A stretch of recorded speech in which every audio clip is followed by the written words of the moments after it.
Hey everybody, it's Devon. And Kate. Welcome to Medcrimes.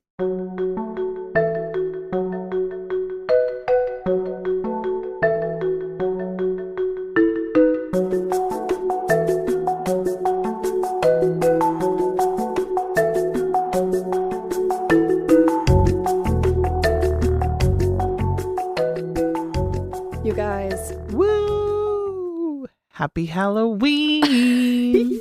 Kate's holiday. I'm rubbing my hands together. She's getting ready. Yeah, I mean, I'm in my spooky girl era, so I love this. I'm not wearing my ghosties today. It's kind of disappointing, but it's all good. I'm still in the spirit. But I have a skeleton mug Yeah, you right do. now that says staying alive. Yeah. Devon is, in fact, staying alive. Yes. That's me. We love you guys, and we just had a really exciting conversation because we're just, I don't know, chatting Things are about happening. some stuff to come. So, if y'all remember way back when, today's Halloween. Yeah. Way back in episode 1, Mm-hmm. it was November 1st.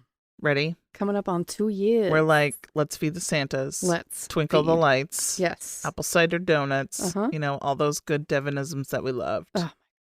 Which means we're about to wrap up season 2. Oh. I can't believe it. Oh my God.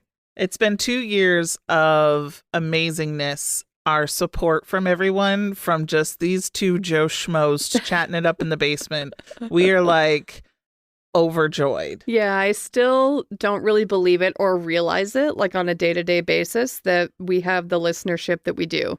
And then when I like actually look at, our numbers and the data, I'm just like so blown away. Yes. What is happening? What is going on? And then when we sit down to record and then we look at our Patreons that have joined us, we're Oh like, my oh my God, we're God. still blown away. You guys, I don't know what's going on, but we love you We so do. much. We do. I can't put into words how much we appreciate all of you for just listening, for just giving us, an hour of your time. We love it. It's incredible. We and love then, I mean, our Patreons are very special. So before we get to those, so we're going to give you a lot more details in the episode that will come out in 2 weeks. Mm-hmm. But Kate and I have decided that in 2 weeks, that's going to be our last episode of season 2. Yeah, we're wrapping it up. We're going to wrap up. We're going to take a brief hiatus over the holidays. Yes, As ma'am. y'all know, busy moms, Yeah. full-time workers, Mm-hmm. and podcasters. I mean, we wear many hats, people. We do. So we're going to savor the time with our family. We are. But more to come. So much more. When we come back, Yup.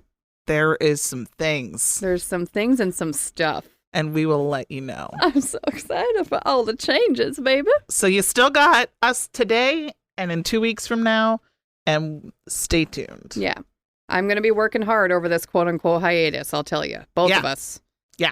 So, it's all good stuff. We have some Patreons. We have actually a metric ton of Patreons today. And I'm going to start with Jordan Denhartog. I hope I said that right. Jordan, I love you, Jordan Denhartog. That is such an interesting name. I know, but it's a beautiful Thanks, one. Jordan. You're beautiful, Jordan. Love ya. We have Alexis Tiger or Tiger. I know. That's what I was going to say. Rare Alexis. Okay. She is a la la la la la la la la la. A little bit Alexis. Listen, I don't skate through life. I walk through life in really nice shoes. Fuck yeah, you do. Yeah, I do. You have to fold in the cheese. So sorry about that, guys. Plug. That was necessary. And if you don't know what any of that's from, you can't be our friend anymore. Actually, you can. I'm just joking. But it's from Schitt's Creek, and I highly recommend it. It's the best show ever. We have Elizabeth Stevenson. Ooh, hi, Elizabeth. Mm-hmm. Oh, I like you. We like you. Jennifer Decker. Hi, Jennifer. Jennifer. You're the best, Jennifer. We also have Jen Perrott. Oh, Rare. that sounds fancy. Lastly, but not leastly, Haley Mellon. Haley. Haley liked the melon because she let me know that is how you pronounce her last name. Just like the melon. Melon. Haley Watermelon. Haley watermelon. Haley honeydew melon.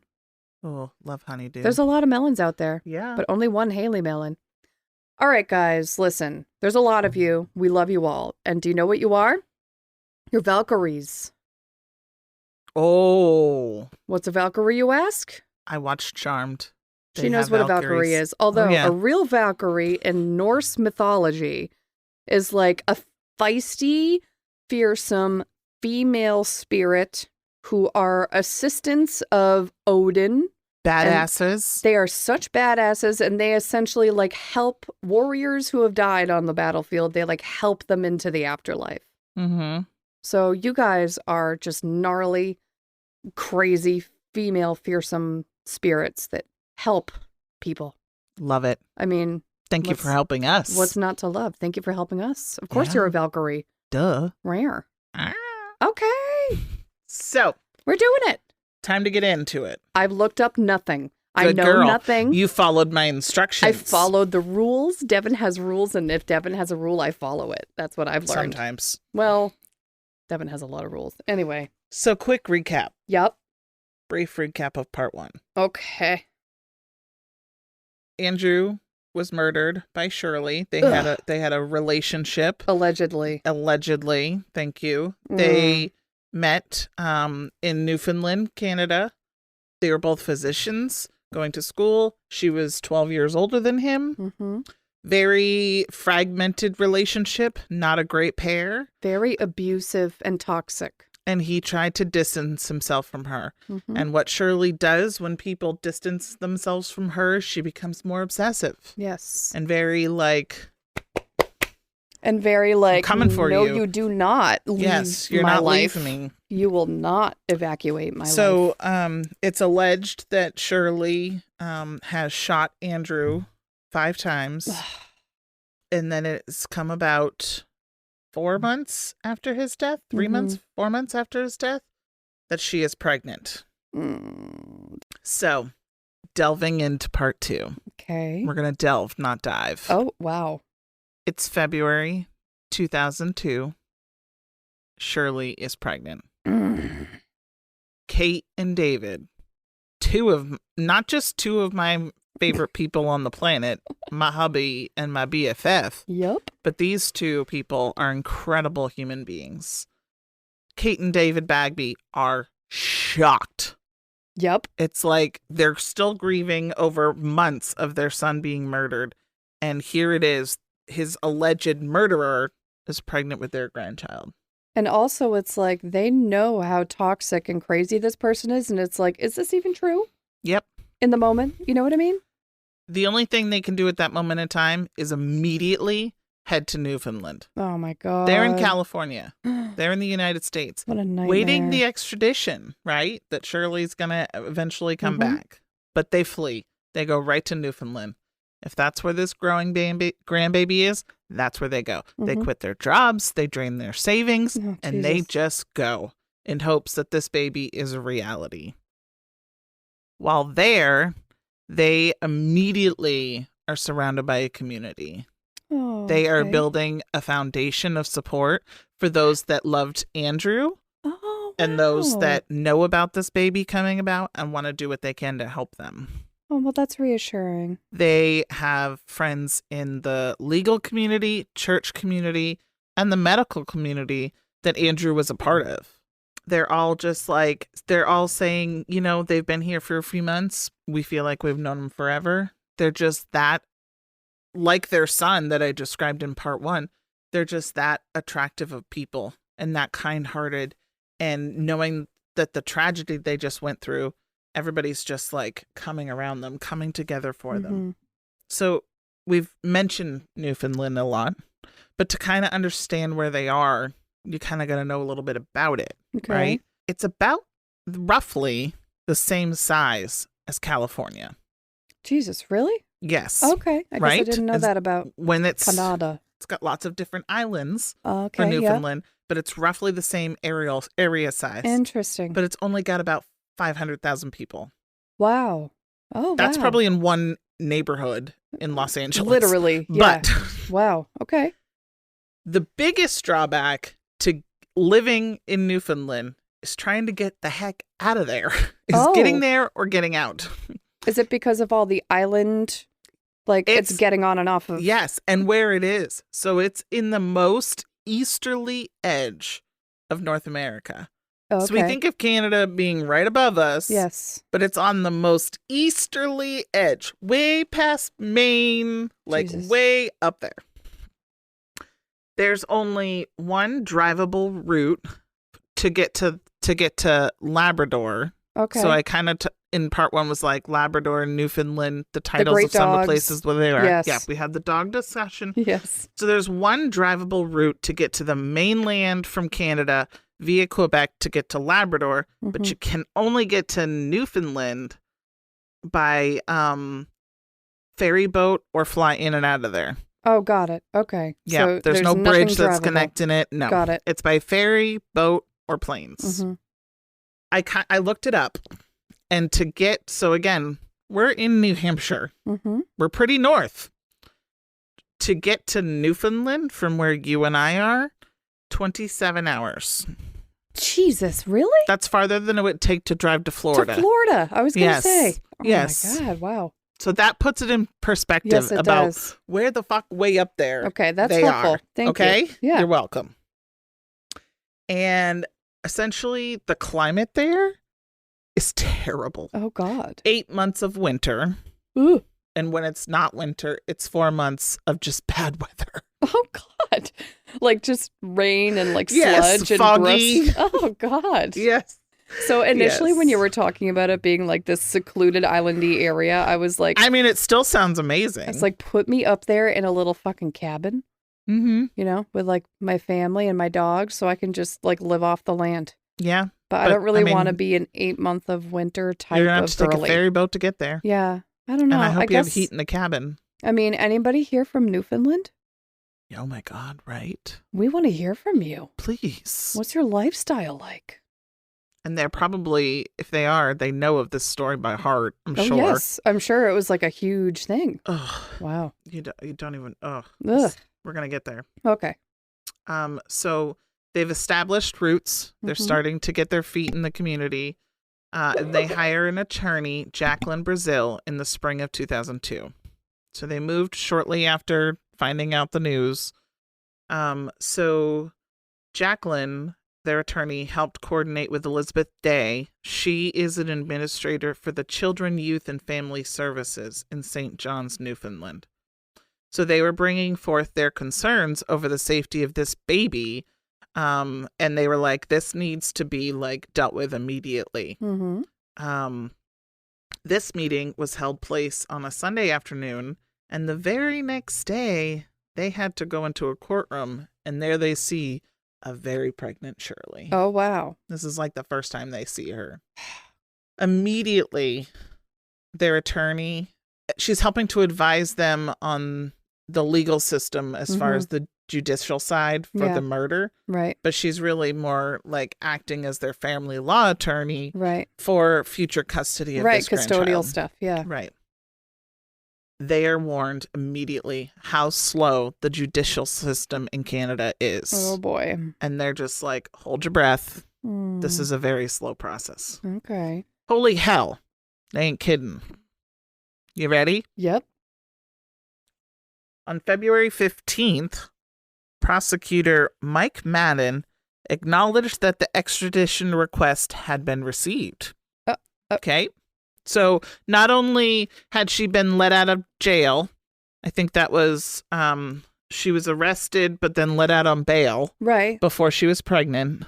But now February 15th. Or she was already so pregnant. This is like, she must have already been pregnant. So this is before. like 6 weeks later at that time frame, connecting the two from part one to now. He's like, yep, okay, on this date and that hearing, okay, we've received your extradition request. I mean, They adjourn until March 11th. A whole nother month goes by. okay.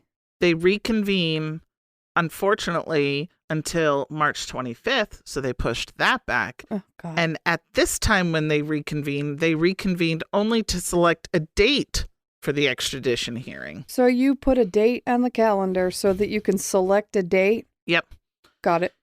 It was on this date, on March 25th that they decided to set the date for the extradition hearing for May 27th. Mm-hmm. On May 27th, it was at that hearing that they're like, wow, some of the English versus Canadian language in the translation, like they're really debating and going back on whether or not they fully understand the Extradition Act. You mean just like the verbiage between in Canadian the American and stuff? English language. Well, I mean, it's all English, but like Canadian American. Yes, Got it. Yes. So they decide, they're like, okay, well, we're going to adjourn until June 11th to get a very specific translation. Oh, okay. On June 11th, this hearing lasted 5 minutes when Judge Green said he was not in a position to rule on the transition. And he says, okay, we're going to have to decide to adjourn again until July 30th. What is going on? February Who are these people? February to July, nothing has happened. And Shirley is free. Oh my God. With a growing baby belly. Okay. So they're reconvening until July 30th. July 18th, Zachary Turner is born. July 18th of 2002. Okay.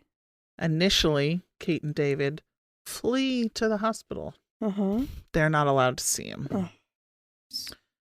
They didn't get to see him or meet him. Shirley was keeping control of what very little she could. Yeah. She's like, I have no control over these hearings. Thankfully, they're going in my favor about being pushed back. I can control him right now. But I can control this baby because I still have custody of this baby, even though I am charged with premeditated murder. Of his father.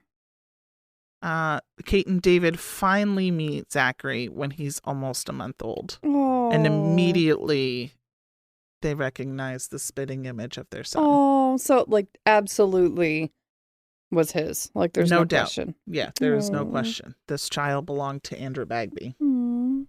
He's born. He's a beautiful little boy. Oh. And here we go on the custody battle. So, in light of Shirley's charges for first-degree premeditated murder, they are going to family court to file for custody. Like full custody. Full custody. Right, that's fair. Shirley was dragging her feet in the family court systems, and unfortunately, Kate and David found themselves having to negotiate with Shirley for visitations rights. Her custody is not being stripped from her, even though she's charged with this in a country she's not supposed to be in. She's supposed to be dealing with it in the United States. They were initially granted 1 hour weekly visits. That's it. 1 hour a week, Kate and David could visit with Zachary.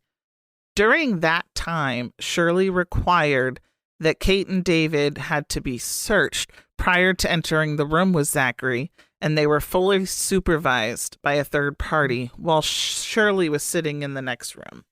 So they couldn't be alone with him. They had to have a supervisor, and they had to be searched. That's bullshit. All at the demands of Shirley. That's fucking childish and just a way to just fuck with them. Really fuck with them. Mm-hmm. And just, again, control the narrative around. Correct. Ugh. During these visits, Shirley did attempt multiple manipulations, saying that Kate and David were abusing their time with Zachary, really, again, trying to spin the narrative. She was saying that they weren't attentive to him, that they were keeping him longer than they were approved of. Lady, shut and that up. Zachary, as a baby, was distraught as he was being returned to Shirley. And David especially, he's the fire. You know, Kate is the emotional mother, but very strong. Sure. David is just like, I'm not putting up with this bullshit. Good. And so he's like, hello, you do realize that we're supervised by a court-appointed third party during all of this? And if this was factual, like, you know, you're basically stating that the supervisor ordered by the court isn't doing their job. She seems to just like forget a lot of huge fucking details. Yeah. Like, what are you doing? Whatever she can.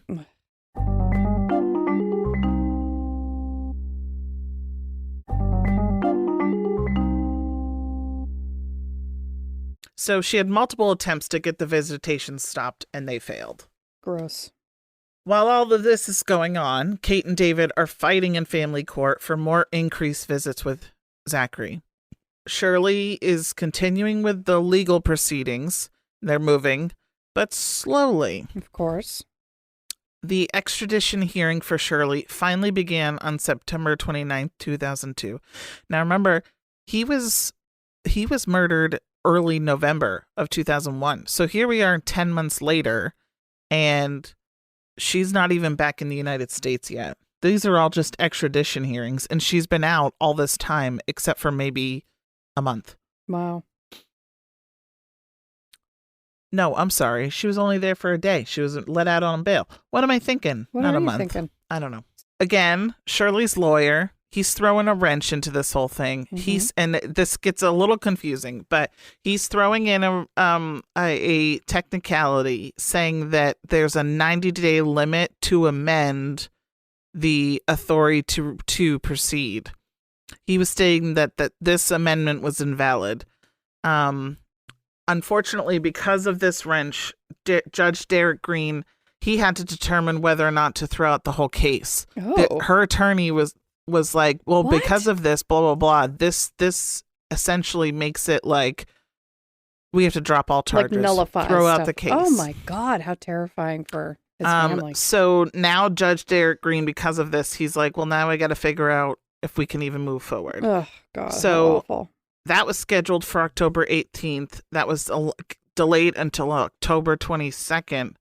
But thankfully, Judge Derek Green told Shirley's lawyer to forget about his attempt to drop the extradition proceedings, and they would finally continue with the extradition hearing on November 14th, Okay. 1 year after Oh my Andrew God. had been murdered. That's wild.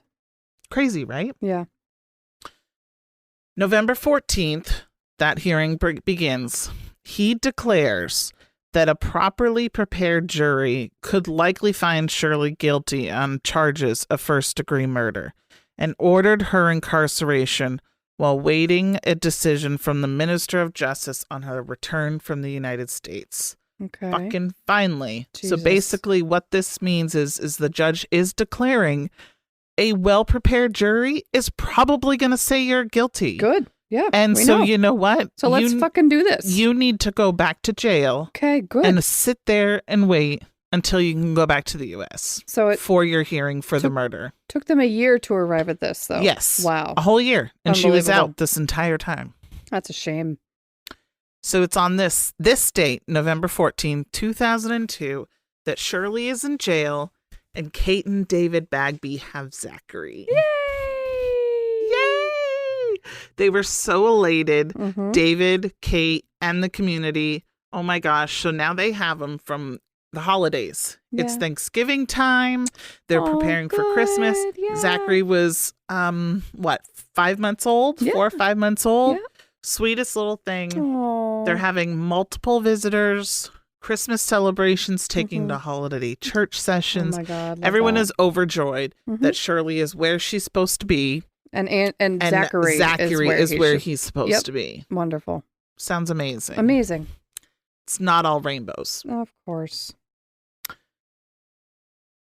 Unfortunately, during this time, Shirley had to consent for Kate and David to take Zachary while she was in jail. Oh God. I'm But sure. for her to consent to it, she had agreements that still, again, gave her some control, Mhm. which included daily phone calls. Okay. So Kate and David had to speak daily on the phone Aw. about Zachary to the alleged murderer of their son. So awful. They had to also bring Zachary weekly to the jail to visit Shirley. Wow. This was like, and the jail was far away. We've I'm already sure. talked about how terrible the weather is up there. Oh, God.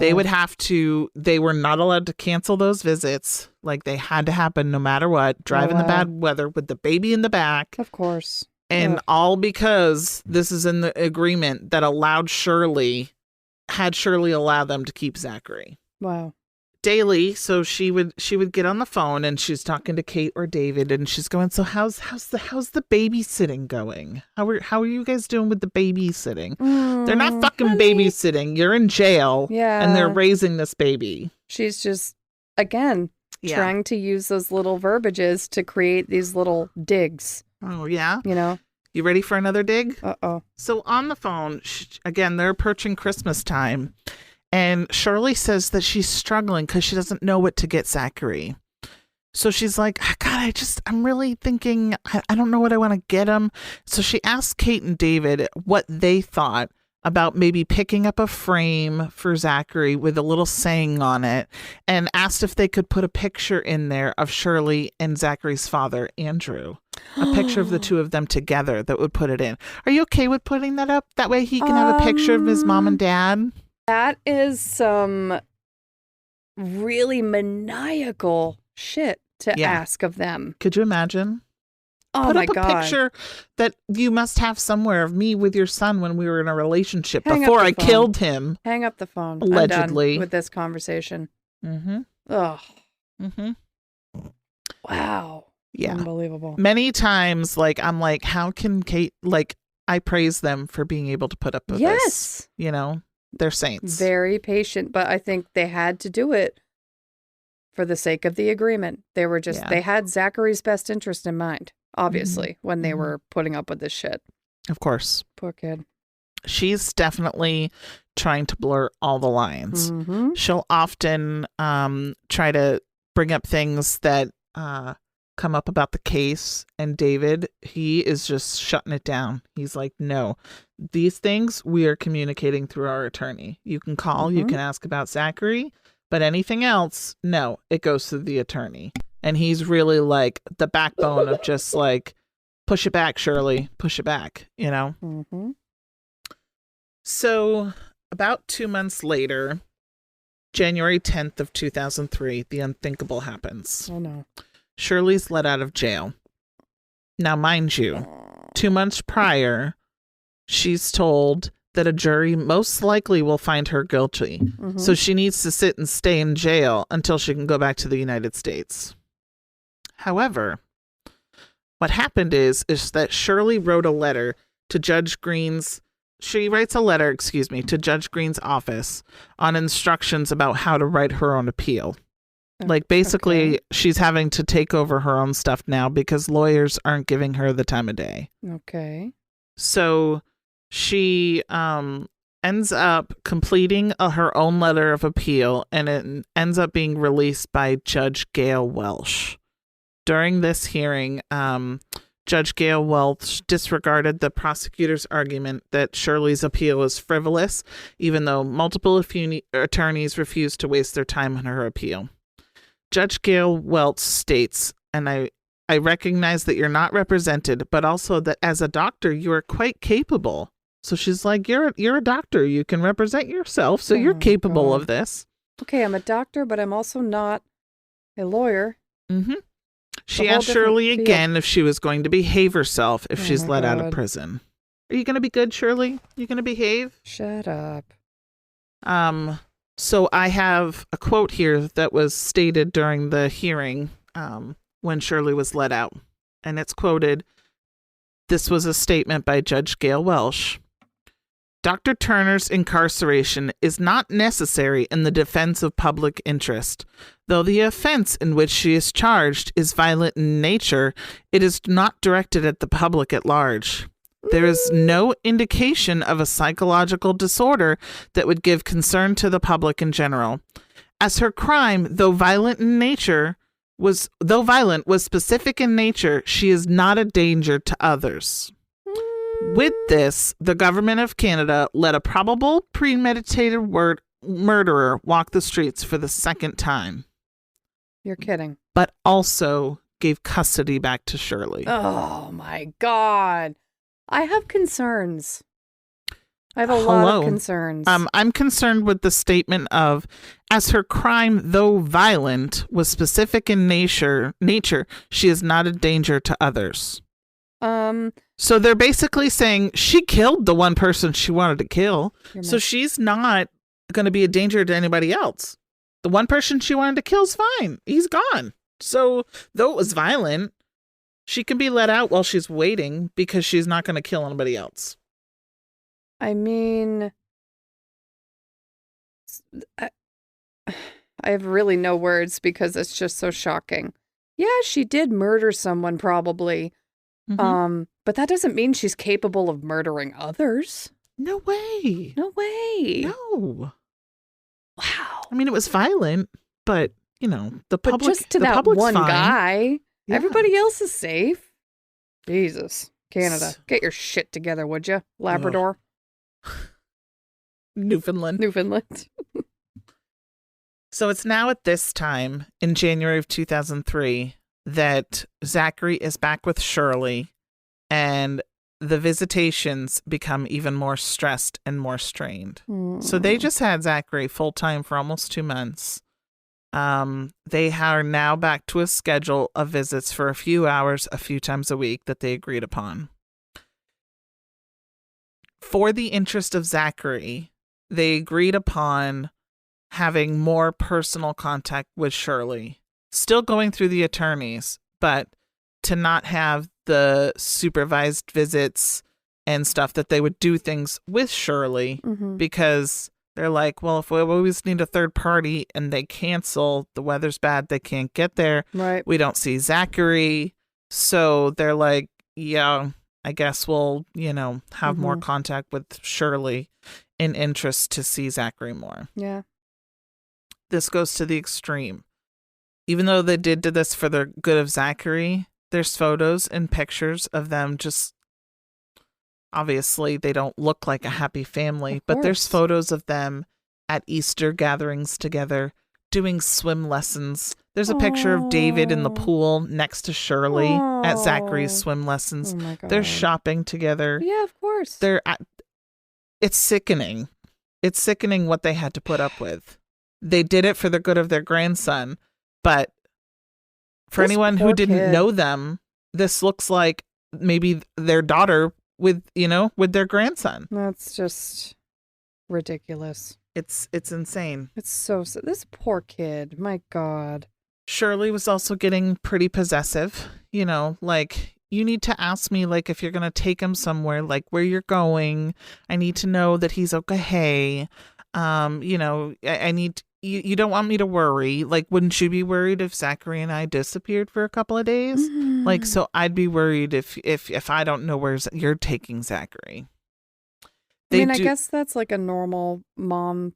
I guess, but just the fact that they were the primary caregivers of Zachary before all of this just puts a whole different dynamic in there that I guess again, I don't really understand, She's still charged with premeditated murder. Oh, yeah.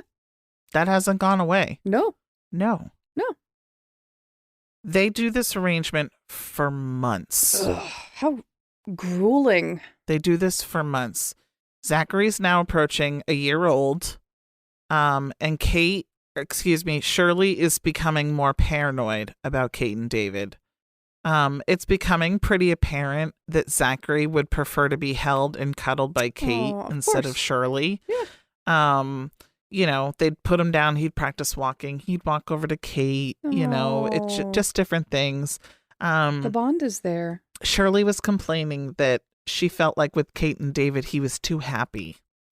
What a fucking shame. Yeah. God forbid someone is thriving in your midst. She's like, he's just too happy. And so Shirley's becoming even more paranoid. And she's on the phone with them crying, going, I don't know what you're saying to him.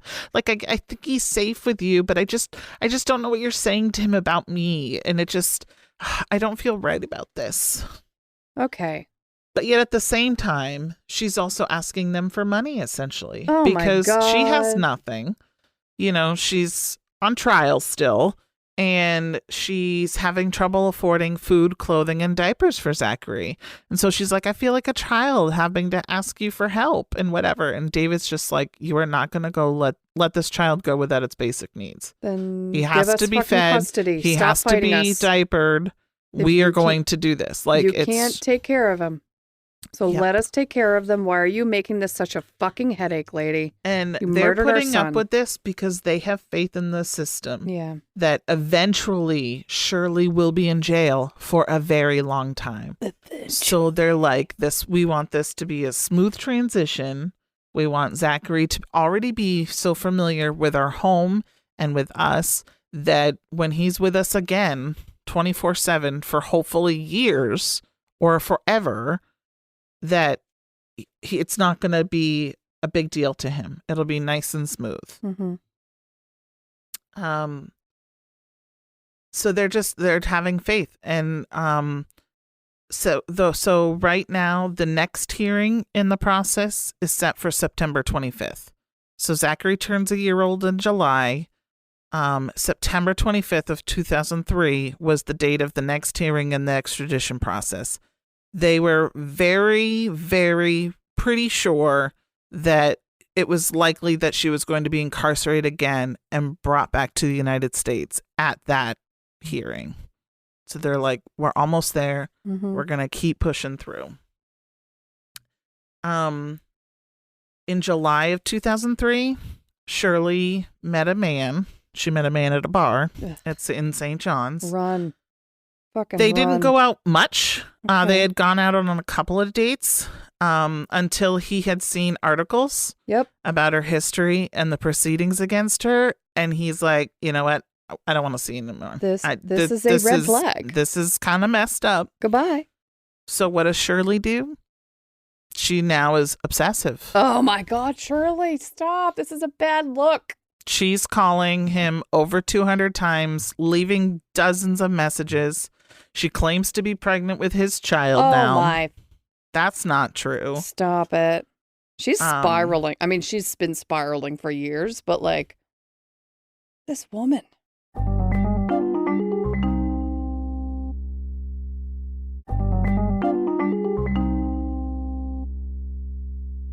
She decides one night in August of 2003, she's going to drive to his house, park behind it. She puts a used tampon on his property. As one does. And photos of her and Zachary in an attempt to frame him for what she's about to do. Oh my fucking God. What the fuck is she doing? For her next plan. What the fuck is going on? What? I have to take a breath. Okay, the used tampon, I'm not understanding what's going on here. August 18th. So she meets this gentleman in July. Mm-hmm. August 18th.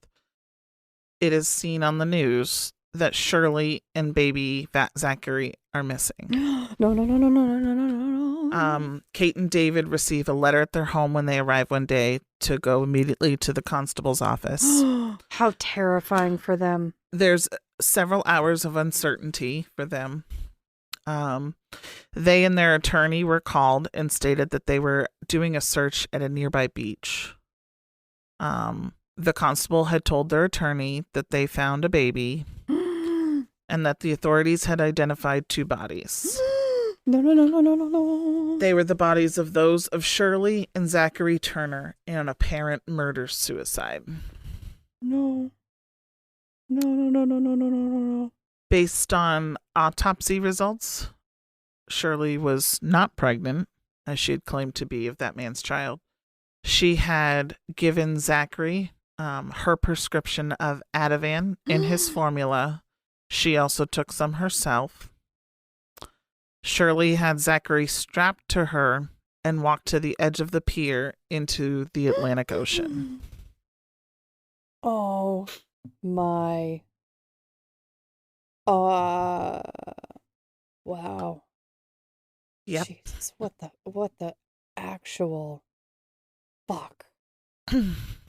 Oh my God, that is so heartbreaking. What the Yep. I've been what dreading the fuck? trying to write this page and how to move on after stating that, because there's really nothing I can say.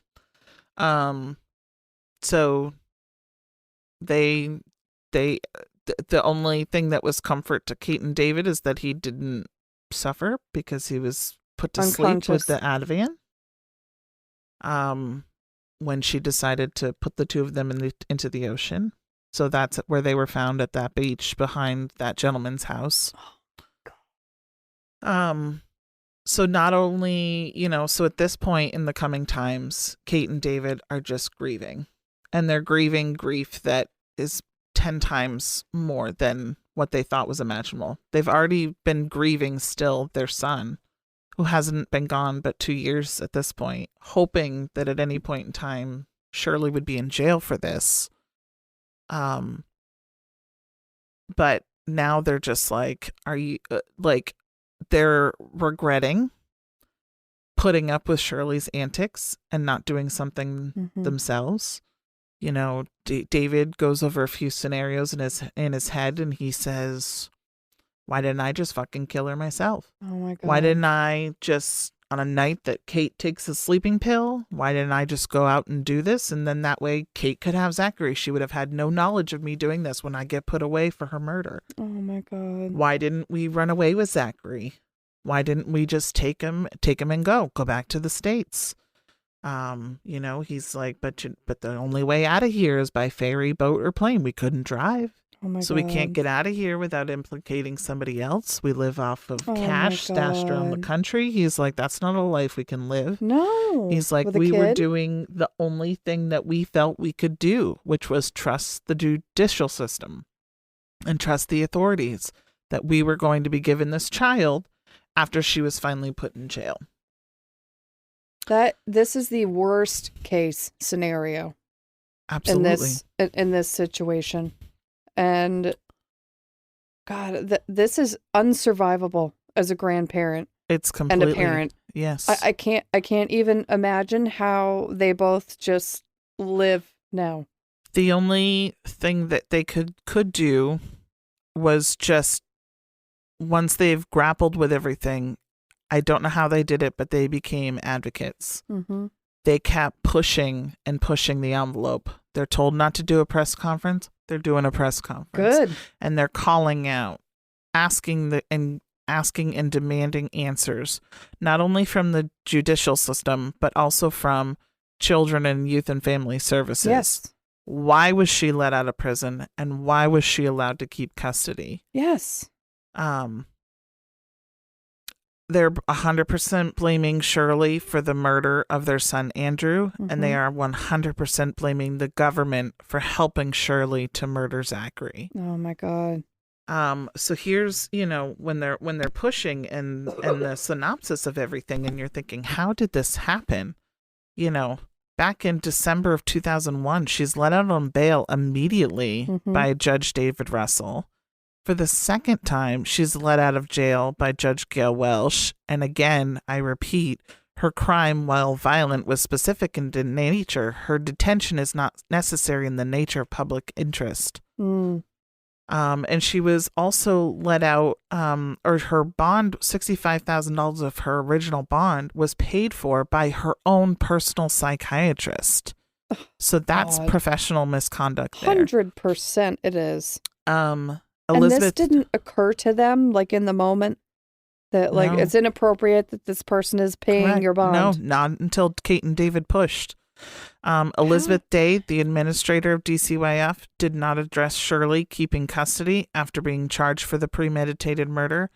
There were claims that they were not doing their job in researching those that were taking care of Zachary. So she's like, not only, this was Kate's big deal of like, okay, so you're letting her stay with an alleged murderer, and then when she is in jail, no one from DCYF was checking on Zachary while they had custody. Kate's like, we also could have been murderers, and they wouldn't have known because they went into no investigation to make sure that Zachary was not with his mother and still in good hands. I feel like that is just so disturbing and such a huge gap. Yes. Like, such a huge gap. What? So the only thing that they could think to do, obviously they had a community around them in Newfoundland. They became activists, and they're like, we need to fix this system. This was 1,000,000% preventable. Yes. 1,000,000%. Lloyd Wicks was a child and youth advocate, and he was doing an internal review of Zachary's death. The outcome was exactly in this in this giant book, like the report looks huge. He's like, this is exactly why the baby died. It came out in 2006, so it took 3 years to go through everything thoroughly, get answers, and it reached 2 outcomes. One, Zachary Turner death was 100% preventable. Yep. And 2, he was in his mother's care when he never should have been. Yes. There were so many red flags about her erratic behavior, just the stuff that she said on the phone with these people, and how nothing ever lined up. For the safety of Zachary, it should have been switched that Shirley was the one with supervised visitations until she was cleared of all charges. Yes, I will never understand. Same. Unbelievable. The report said serious lack of mismanagement at senior management levels. Why was she granted bail? Yep. Had Dr. Turner not even been released on bail in December 2001 and again in January of 2003, it is 100% confirmed that Zachary Turner would be alive. Dr. Doucette, the psychiatrist who paid $60,000 of Shirley's bond, he was later found guilty on a charge of professional misconduct. That was filed by Kate and David Bagby. Again, they were the only ones that filed this, nobody else. And then in March of 2007, David Bagby wrote his memoir, Dance with the Devil. And it was that memoir, Dance with the Devil, that I got a lot of this information from, along with a documentary called Dear Zachary, which is phenomenal. Wow. The way it's done, it's phenomenal. It's a tearjerker, but it's phenomenal. So sad. So that is the story of Andrew, Zachary, Kate and David Bagby, and Dr. Shirley Turner. I wish it was one that was ending on... I was going to say, this is not a happy ending. No. Nope. Oh my God, how heartbreaking. What an ordeal. It's terrible. Oh. That's so sad that, like, not only did they lose their grandbaby, which is, their son and their grandbaby, which, how would you get up every day and move on from that? You know what I mean? Mm-hmm. What a horrible tragedy. Not only that, this woman was never held accountable. Nope. For any of her actions. Never. Nope. And she just said, hey, I'm just going to end it all with my baby who has done nothing wrong except exist. Essentially, anybody who stopped giving her attention is who she took it out on. So she murdered Andrew when he broke it off. Yep. She took Zachary with her off of the edge of the pier. Because he was favoring the grandparents. He was favoring grandma. Yeah. And trying to frame this new person who she only dated like a couple of times. So here's my question. Frame him for the murder of those two. I'm not understanding the bloody tampon. I think she was just trying to put evidence of her at the scene. Pictures of herself, her DNA. Like, I think she's just trying to put it. Got it. At the scene. Okay. Where did she put this bloody tampon, though? Like, was it on just his property, laying on the ground. lawn? Yeah. Hanging out there. But that's so fucking weird. I know. Like, I just don't, you know what I mean? Like, her steps that she takes, it's nonsensical because I think clearly there's a psychiatric process here, which we're not understanding because it seems like she's very impulse driven and she is not thinking through the consequences or the implications of her actions. Like, she made so many decisions that directly implicated her with Andrew's murder. Like the fact that the cell towers, like any person would realize that your cell phone is pinging on all these towers, and you're lying about that. All the physical evidence she left on the scene. And then like, oh, maybe I'll just frame him by ripping my tampon out and leaving it on his fucking property. Why not? That'll work. That is nonsensical. Yep. It doesn't make any sense. This woman is like a hurricane of bad news and trouble. When I was researching this, there's many, many different articles on the mental health side. Oh, I'm sure. On what they were labeling her as far as for a mental health diagnosis. And it's, it's pretty extreme. It's pretty extreme. Really so sad for the people. I hope over the last 20 years, I hope that Canada has fixed their system. Jesus Christ, I really hope so. You know. Because there's no fucking excuse for that. Like No. he said, this was 100% preventable. Mm-hmm. Mm-hmm. Doesn't make any sense. Makes my It brain angers. hurt. It angers. Yeah, there's makes nothing me but angry. anger. You know, it's like those that work in that type of field have a Mhm. very difficult job, Yes, very. but their number one job is to protect the safety of children. Yeah, anybody's should be. And you have to do your due diligence Yeah. in that field to Yep. make sure that any child that's under your supervision is 100% safe. If you were lacking any confidence that that child is safe, then it's not the appropriate placement. Right. I just it's just so sad because there were so many red flags that, like, even just you and I discussing how erratic she was. Mhm. Like, not just her history, but like her history plus her being erratic Mhm. and psychotic Mhm. around the people that are taking care of her kid, and the constant like power struggle and trying to you know, like exercise control over all these little stupid things and all these little digs. Like, that should tell you, Yes. like, this woman is not asking the parents of the person that you murdered to Mhm. put up a picture of you and their son. That is maniacal. And then It's she evil.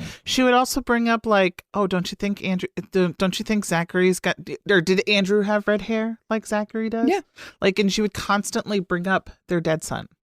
And this does say that in 2010 there was a law change Good. in response to that because of Kate and David's fighting and lobbying and activism, their long fight for legal changes in Canada ended. Sorry, this was in 2010 with a new law that it changes the criminal code, and it now allows courts to refuse bail altogether for people that are accused of serious crimes when an accused child or children under the age of 18 might be in danger. Good. So in this new law, under this new law, she would not have been released with there being Correct. a child in the picture, Absolutely. which would have, she would not have been allowed to be free at all to be in Right. contact with her Because child. even if you didn't have custody, Right, you're placing that child at risk for you being out in the community. exactly.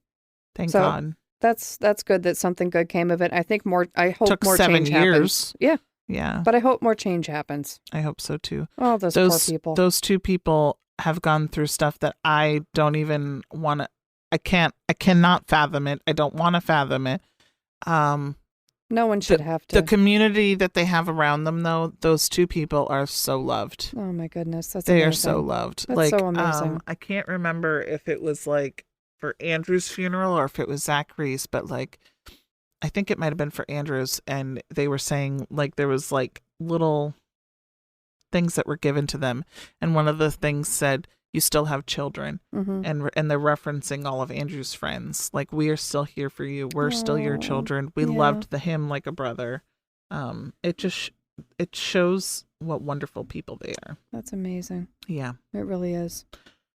So thank you for listening, everyone, to Oh, part I'm 2 of your exhausted. Devonism. Yeah. If you want to keep hearing more from us, checking us out, and listening to our stories, some, most, and a hell of a lot better than this one, thankfully, you can follow us on Instagram at Medcrimes Podcast. You can tweet at us at MedCrimesPC.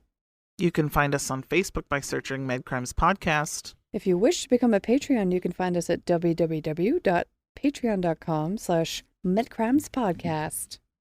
If you want to email us any of your crazy stories, if you have a suggestion for our last episode Love to hear of it. season 2, Love to hear shoot us an email Yeah, baby. at medcrimes@gmail.com. We love hearing from you guys. Anything, really. Just message us. 'Cause You'll we love hear you. from us in 2 weeks. Yeah. For wrapping up season 2, but we are coming back with some new exciting stuff, and we it's gonna be cannot so wait to great. share. Oh. You've helped us grow so much that we're moving on to the next level. We are. It's all because of you. Thanks for listening, everyone. Stay safe out there. Bye.